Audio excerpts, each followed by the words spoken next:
Now the question is, have you seen it yet? And you should know what that is. Perhaps the question should be, who hasn't seen it? Star Wars, The Force Awakens. It banked more than $1 billion in global box office sales. The movie hit the milestone in 12 days, the first picture to reach that mark so quickly. Paul Sweeney of Bloomberg Intelligence knows about all of this, particularly Star Wars. Thanks for joining us, Paul. So this is quite a story. Yeah, it's one that just keeps on giving for Disney. It had obviously a phenomenal opening weekend, and then even, on a relative basis, an equally strong second weekend here.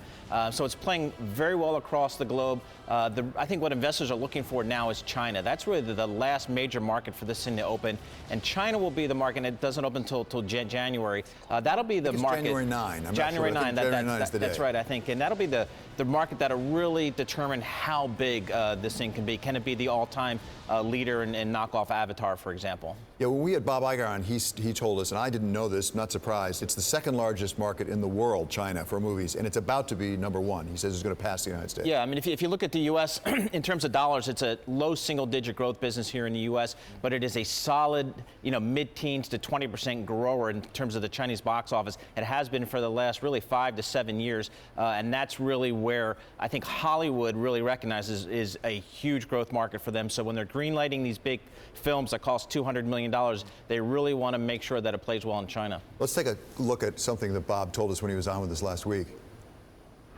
When we acquired Lucas in 2012, while we knew that the most important thing that we had to do was to make good films, starting with this one, that it was always going to represent for the company more than just a movie and more than just a movie business.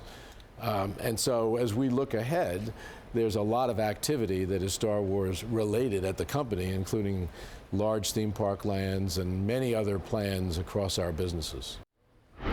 So we've talked a little bit about the theme parks and how much this strategy relies on not just selling movies, but selling a lot of things. But I am interested in their slate of Star Wars related movies out to, I think, 2020. What does the success of this do to those plans? Well, it's interesting. I think Bob Iger made a great point when he was on set here last week, where he said they really had a lot riding on this first movie. This first movie had to not only be big, but be really big to set up their franchise really for the next 5 to 7 years in terms of more Star Wars movies. They already have 8 and 9 committed to. They've got some kind of other movies coming out, some prequels, some different titles.